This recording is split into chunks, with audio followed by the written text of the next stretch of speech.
Welcome you world affairs. मैं हूं प्रशांत Dhawan. Now यहाँ पे आप लोग बिल्कुल ठीक पढ़ रहे हैं। कई अमेरिकन मेंबर ऑफ पार्लियामेंट अब ये कह रहे हैं जो बाइडेन को कि प्लीज चाइना पर एक ट्रैवल बैन लगा दीजिए। जो बीमारी चाइना में फैल रही है उसके बारे में हमें डिटेल्स में पता है नहीं कि रियलिटी क्या है, क्योंकि चाइना की देखिए सबसे बड़ी प्रॉब्लम यही है, कोई प्रॉपर मीडिया नहीं है, कोई मीडिया के सोर्सेज फ्री नहीं है, वहाँ पर गवर्नमेंट सब कुछ कंट्रोल करती है।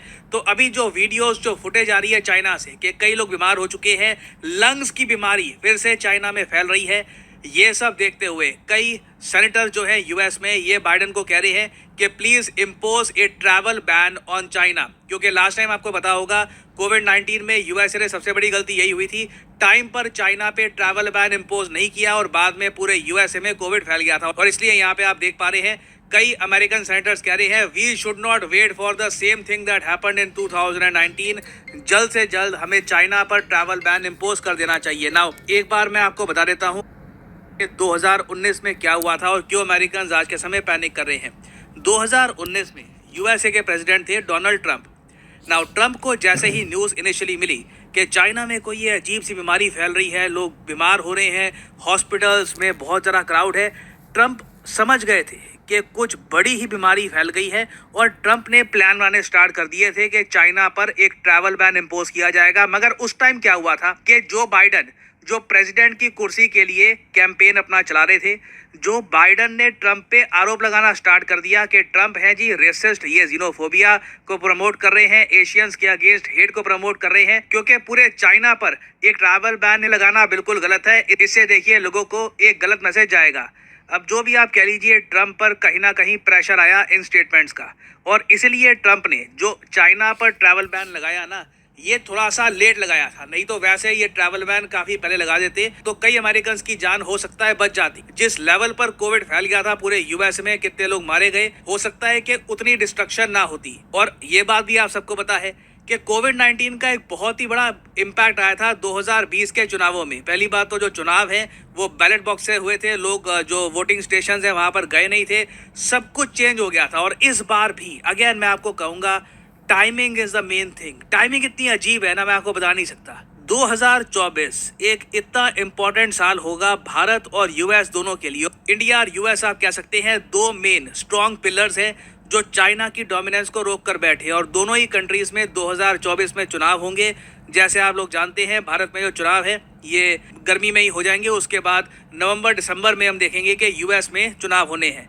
तो अचानक से ऐसे टाइम में ये जो रेस्पिरेटरी इलनेस फैल रही है चाइना में, और चाइना की सरकार से आप पूछो तो भाई इनका घूम फिर के वही जवाब होता है कि कोई नया इन्फेक्शियस डिजीज हमको नहीं मिला। The Global Infectious Diseases Watchdog cast it as an outbreak of pneumonia. It reported hospitals overwhelmed with sick children, classes on the verge of suspension, and a suspicion authorities were covering up the epidemic. It is safe to travel and do business in China, and there is no need to worry, China's foreign ministry spokesperson says. Now problem देखिए यही है, China के साथ ना trust deficit बहुत ज्यादा है। मतलब लोग यकीन नहीं करते चाइना की सरकार के मुंह से जो भी बात आ रही है, क्योंकि सबसे बड़ी प्रॉब्लम ये भी है कि शी जिनपिंग ने अपने under CNN, BBC, western news outlets को निकाल दिया है अपने देश से। रीज़न यही है उनका कि वो कह रहे हैं कि जी एंटी चाइना रिपोर्टिंग करते हैं, ये हम इसको बर्दाश्त नहीं करेंगे तो हम इनको निकाल रहे हैं। तो आज के समय ना फॉरेन मीडिया के नाम पर चाइना में कुछ है नहीं। चाइना ने, जैसे आप लोग पता होगा, इंडियन मीडिया को भी काफ़ी हद तक निकाल दिया है। इंडियन मीडिया भी इतना बचा नहीं है चाइना में। तो जो भी इमेजेस आ रही हैं वो सोशल मीडिया के थ्रू थोड़ी बहुत इमेजेस आ रही हैं। चाइना का सोशल मीडिया भी कंट्रोल्ड है, तो हमें कुछ प्रॉपर आइडिया है नहीं कि चाइना में हो क्या रहा है इस वक्त, कौन सी बीमारी है जो रैपिडली फैल रही है इस विंटर सीजन में। और जैसे कि आप लोग जानते हैं चाइना और यूएसए के जो ट्रेड रिलेशंस हैं दे आर इनॉर्मस। चाइना चाहे यूएसए का सबसे बड़ा ट्रेडिंग पार्टनर आज के समय नहीं है, बट स्टिल दोनों कंट्रीज़ का जो ट्रेड है ये मल्टी बिलियन डॉलर्स का ट्रेड है, कई गुना बड़ा है compare to US India trade. तो बहुत से लोग हैं जो चाइना से यूएस में जाते हैं, और यूएसए में भी देखा जा रहा है कि अचानक से ना एक नए टाइप की बीमारी आ रही है जो बहुत हद तक सिमिलर है उस बीमारी के जो चाइना में देखी जा रही है। यूएसए में इस बीमारी को कहा जा रहा है the white lung syndrome. Now again जो ये वाइट लंग सिंड्रोम है, क्या ये डायरेक्टली रिलेटेड है टू चाइनाज डिजीज, इसके बारे में कोई कंफर्मेशन है नहीं। जो अभी डिजीज एक्सपर्ट्स हैं इसको स्टडी कर रहे हैं, जो भी इनके पास सैंपल्स आ रहे हैं उसकी जांच पड़ताल चल रही है। बट एक अजीब सा कोइंसिडेंस है कि पहले चाइना में रिपोर्ट किए जाते हैं केसेस उसके बाद यूएस, डेनमार्क, कई वेस्टर्न कंट्रीज में भी ये वाइट लंग सिंड्रोम बहुत ही तेजी से फैल रहा है। और अगर हम बात करें इंडिया की, तो अभी के लिए जो हमारी हेल्थ मिनिस्ट्री है उन्होंने ये कहा है कि जो भी निमोनिया के केसेस आ रहे हैं चाइना में, इनका इम्पैक्ट इंडिया में अभी तक तो लग रहा है कि लो रिस्क वाली कैटेगरी में हम रखेंगे इसको अभी के लिए, for the time being.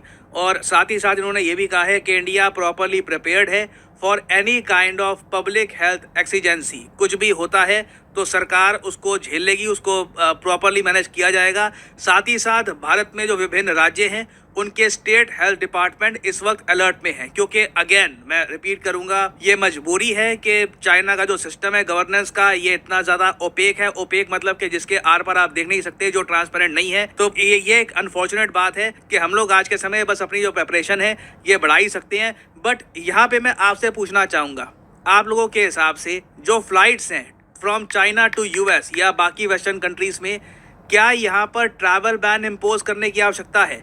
India China के बीच में टू बी ऑनेस्ट इतनी फ्लाइट्स होती नहीं है। आई मीन दोनों कंट्रीज का जो ट्रेड है ये ज़्यादातर इम्पोर्ट बेस्ड ही है, जहाँ पे इंडिया इम्पोर्ट करता है फ्रॉम चाइना। ये ऑर्डर ज़्यादातर ऑनलाइन दिए जाते हैं, तो ऐसा नहीं है कि बिजनेसेस होते हैं, बहुत ज़्यादा ट्रैवल किया जाता है। इंडिया चाइना की फ़्लाइट्स इतनी ज़रा है नहीं, तो मुझे पता नहीं कि इंडिया को ये करने की आवश्यकता है इमीडिएटली, मगर सिंस चाइना का बहुत ज़्यादा एक पीपल टू पीपल कनेक्शन है वेस्ट में, यूएस में, तो कहीं ना कहीं इनको विचार करना होगा कि क्या ये रिस्क लेंगे, क्या ये कोविड-19 के बाद फिर से रिस्क लेंगे और चाइना पे जो ट्रैवल बैन है ये नहीं इम्पोज करेंगे, बस इस बिलीव से कि जो ये रेस्पिरेटरी इलनेस है ये कुछ ज़्यादा सीरियस नहीं है, बस इसके कुछ ही केसेस आएंगे, ये ज़्यादा फैलेगी नहीं। तो देखना होगा। यहाँ पर मैं जानना चाहूँगा आपका ओपिनियन, वैसे आपके हिसाब से क्या चाइना पर ये ट्रैवल बैन इम्पोज करना चाहिए, या फिर आप मानते हैं टू अर्ली, अभी इतना डैमेज दिख नहीं रहा, तो अभी के लिए ये करने की कोई आवश्यकता नहीं लग रही। और अनअकैडमी के देखिए ऑफर चल रहे हैं आज के समय।